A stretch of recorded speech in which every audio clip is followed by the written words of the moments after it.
Pastor Apollo Kibuloy.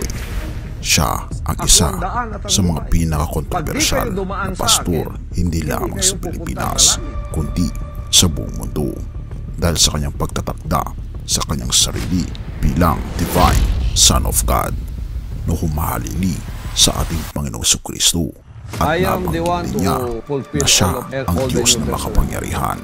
Ngunit ano na nga ba ang nangyayari sa kanya? Atin itong pag-usapan, mga kaibigan. Ito ay ulat mula sa Vera Files na kung saan binabanggit na ang Diyos sa karamihan ng relihiyosong iconography ay sinasabing mabait, lubos na mabuti at may kahabag-habag na kabaitan. Gayunpaman ang Diyos ay hindi maaaring maging masama, nagpapakita ng masamang intensyon at may masamang impluensya. At ito nga ang binabanggit ni Pastor Apollo Kibuloy na tinaguriang itinakda raw na anak ng Diyos.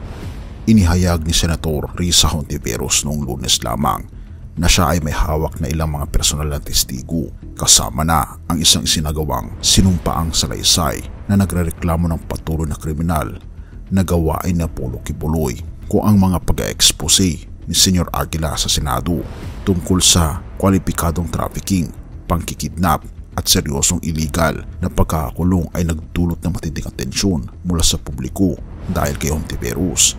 Ang kay Kibuloy ay tunay na kamangha-mangha. Gaya ni Kibuloy, si J. Renz Kilario o Senyor Aguila, 23 anyos mula sa Socorro, Surigao del Norte, ay nagmamay-ari ng mga pagpapahayag ng kanyang pagiging banal. Sino sa dalawang ito mas mabuti at mas makapangyarihan? Sa kasalukuyan, ang Senate Resolution 884 ay sinampa na humihiling sa mas mataas na kapulungan sa investigasyon ng aligadong kaso ng malawakang human trafficking, panggagahasa, pang-aabuso sa sexual at karahasan at pang-aabuso sa mga bata ng Kingdom of Jesus Christ o KOJC sa ilalim ni Pastor Apollo Kibuloy. Ang dating mga tagasunod ni Kibuloy ay nagdiriwang sa pagkilos. Sinasabi na ang mga pamantayan na ginamit kay Senyor Aguila ay dapat ding gamitin kay Kibuloy. Paano ito magiging totoo sa Senado at magiging kapanipaniwala, lalo na't may dalawang senador na kinikilalang may kaalyado ni Duterte, sina Senator De La Rosa at Senator Go, na inaasahan na ipagtatanggol daw si Kibuloy, ika pa sa Vera Files. Sa kaguluhan ng dalawang senador, nagbago ng politikal na hangin palayo daw sa Dutertismo. Nakakapagtaka na pati ang pampublikong ahensya na Philippine News Agency ay nag-uulat tungkol sa resolusyon ng Senado sa ilalim ng 6 na taong malapitang kaibigan kay Pastor Apollo Kibuloy at kay dating President Rodrigo Duterte, na sinasabi ng Vera Files na ito'y tiyak na imposible. Ayon sa pagsipi mula sa resolusyon, iniuukit ng PNA na si Kibuloy ay aangkinin umano ang maigpit na pagsunod mula sa kanyang mga tagasunod sa pamagitan ng brainwashing daw, psychological manipulation at patuloy na banta ng walang parusa, tulad ng pagsusulat ng Vera Files kung saan mapapatunay na totoo ang pinakabagong kwento na naglarawan kay Kibuloy. Hindi ito nagmula sa isang mabait na nilalang. Ika pa nila na sa harap at gitna ng mga kwento ay ang sistematikong pang-aabuso sa sexual ng mga babae at bata sa ilalim ng lalaking tinatawag daw na pastor, na ayon din kay Senator Hontiveros. Isa sa mga salaysay ng testigo ay ang isang alias na si Jackson na kinuha kasama ang kanyang pamilya noong siya'y 15 taong gulang. Si Jackson ay pinag-utusan na mag-ikot sa kalsada na may solicitation letter na humihingi ng limos para sa kanyang pag-aaral. Kung maliit ang koleksyon ng araw na iyon, tatanggapin ni Jackson ang parusa. Depende sa kung gaano kaliit ang halaga. Maaring magtaglay ito ng 20, 50 o 100 na palo. Minsan sila ay binubugbog daw ng paddle tulad ng initiation ng fraternity. Isa sa mga menor de edad ay nagkwento kung paano siya ikinulong matapos manligaw ng isang babae. Siya'y binalaan na ang kanyang ulo ay babangga sa pader hanggang sa dumugo ito. Si Hontiveros ay may hawak na isang salaysay din mula sa isang babaeng menor de edad na naglalarawan kung paano si Kibuloy mismo ang nagdulot ng pang-aabuso sa kanya. Ang senador ay nakipag-ugnayan din sa isa pang babae na sexually abused daw ni Kibuloy. Mayroon din daw testimonyo ng isang dating mangangaral na naglantad ng iba pang mga krimen ni Pastor Apollo Kibuloy na may kaugnayan sa kanyang lihim na yaman at negosyo. Ayon pa kay Hontiveros, ilan sa mga ligadong krimen na ito ay nangyari sa iba't ibang bahagi ng mundo.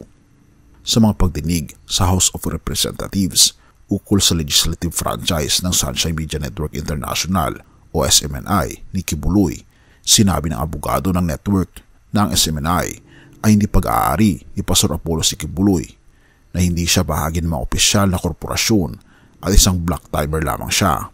Tinuturing namin siyang honorable chairman, ngunit hindi siya bahagi ng mga opisyal ng korporasyon, hindi kasama ang kanyang pangalan sa mga opisyal na papeles, hindi siya stockholder ng SMNI o Suara Sag Media Corporation. Sabi ng abogado, sinabi rin niya na ang 53.46% ng mga share na pag-aari ng Executive Pastor of Kingdom of Jesus Christ, the name above every name incorporated, ay hindi tumutukoy kay Kibuloy kundi kay Marlon Acubo simula noong Disyembre 2022. Ngunit binanggit ng isang kongresista na inilabas ng Federal Bureau of Investigation o FBI ng US ang poster ni Kibuloy bilang isang most wanted fugitive noong Pebrero 2022, kung sa Disyembre 2022 ay pinaubaya na nga ang posisyon ng executive pastor kay Acubo. Maaring ituring na si Kibuloy ay nagtatago ng kanyang ari-arian upang maiwasan ang isang paggigipit ng korte sa hinaharap. Nagsalita rin ang abogado ng SMNI na ang 46.22% ng mga share ng SMNI ay pag-aari ng Phoebus Capital Holdings Incorporated. Ito ay rehistrado sa Securities and Exchange Commission sa ilalim ng numero CS202000000257. Itong kumpanya ay nakabase sa Davao City. Kinilala si Phoebus bilang pinagpapahalagang kasosyo ng Jose Maria College na pag-aari rin ni Kibuloy. Kasama ang isa sa mga kumpanya ni Kibuloy, ang ACQ Solomonic Builders Development, na nagtagumpay sa pagkuha ng mga proyekto na pang-infrastruktura sa rehiyon ng Davao noong panahon ni Pangulong Duterte.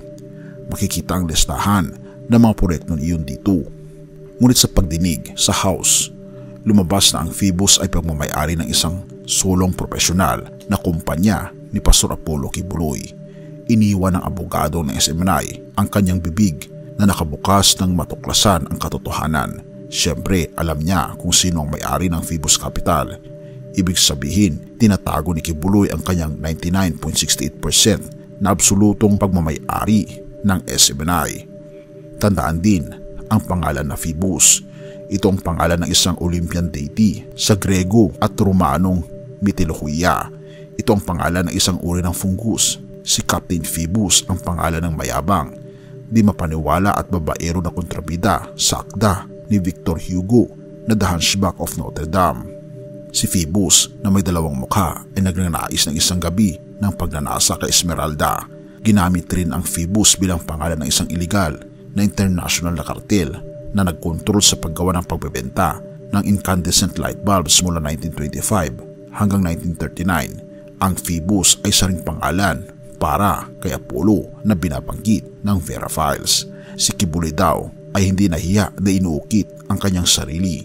Pati ang logo ng SMNI ay ang silweta ng kanyang ulo na naglalabas ng mga sinag ng liwanag pataas. Ang imbentadong salitang sunshine ay nagtutukoy sa kanya bilang anak ng Diyos. Ngunit pagpapaalala, ang aligadong mga krimen sa kanya na ito sa US na nagdulot sa kanya na mapabilang sa pinakamatas na listahan ng FBI.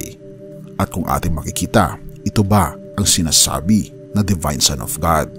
Ito ay conspiracy to engage in sex trafficking by force, fraud, and coercion, and sex trafficking of children, sex trafficking by force, fraud, and coercion, conspiracy, bulk cash smuggling.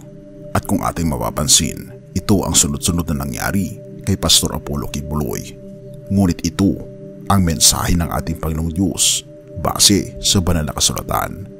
Ezekiel 7 verse 9. At ang aking mata ay hindi magpapatawad, umahabag man ako, padadating ko sa iyo ang ayon sa iyong mga lakad, at ang iyong mga kasuklam-suklam ay dadanasin mo, at inyong malalaman na ako ang Panginoon na nananakit. Mga kaibigan, tunay nga na ang ating Panginoong Diyos ay nagpaparusa sa mga makasalanan. Ngunit ito ang good news. Kahit sino man ang makasalanan ay pwedeng bumalik sa ating Panginoong Diyos, talikuran ang kasalanan at harapin ang kaligtasan ng ating Panginoong Diyos. Hindi pa huli ang lahat, kaibigan. Tayo ay lumapit sa ating Panginoong Diyos dahil sobra kanyang minamahal. Purihin ang ating Panginoong Diyos at salamat, kaibigan, sa iyong panonood. Jeremias 31 verse 3. Ang Panginoon ay napakita ng una sa akin na nagsasabi, "Oo, inibig kita ng walang hanggang pag-ibig, kaya't ako'y lumapit sa iyo na may kagandahang loob." Tayo'y manalangin. Ama naming banal, mga Panginoon naming Diyos, tunay nga po, Panginoon, na ang mga taong nagkakasala ay patuloy na lumalayo sa iyong piling. At dahil dito, ang kasalanan ay nagkakaroon ng matinding consequence sa mga taong gumagawa nito.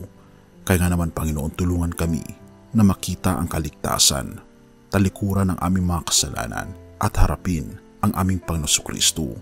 Dahil naniniwala po kami, Panginoon, sa inyong pangako na kayo po ay mabuti sa mga taong tumatalikod sa kanilang mga kasalanan.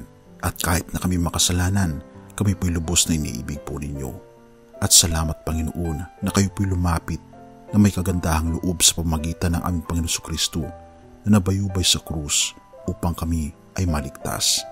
Salamat, o aming Panginoong Diyos, sa inyo pong pagmamahal sa bawat isa, at tulungan kami na manampalataya hanggang sa huli at magkaroon ng mas malalim na relasyon sa aming Panginoong Jesucristo mula ngayon at magpakailanman. Patawarin po kami ng aming pagkukulang at pagkakasala at tanggapin niyo po kami, Panginoong Diyos. Salamat sa pagdinig ng aming mga panalangin sa pangalan ng aming Panginoong Jesucristo. Amen.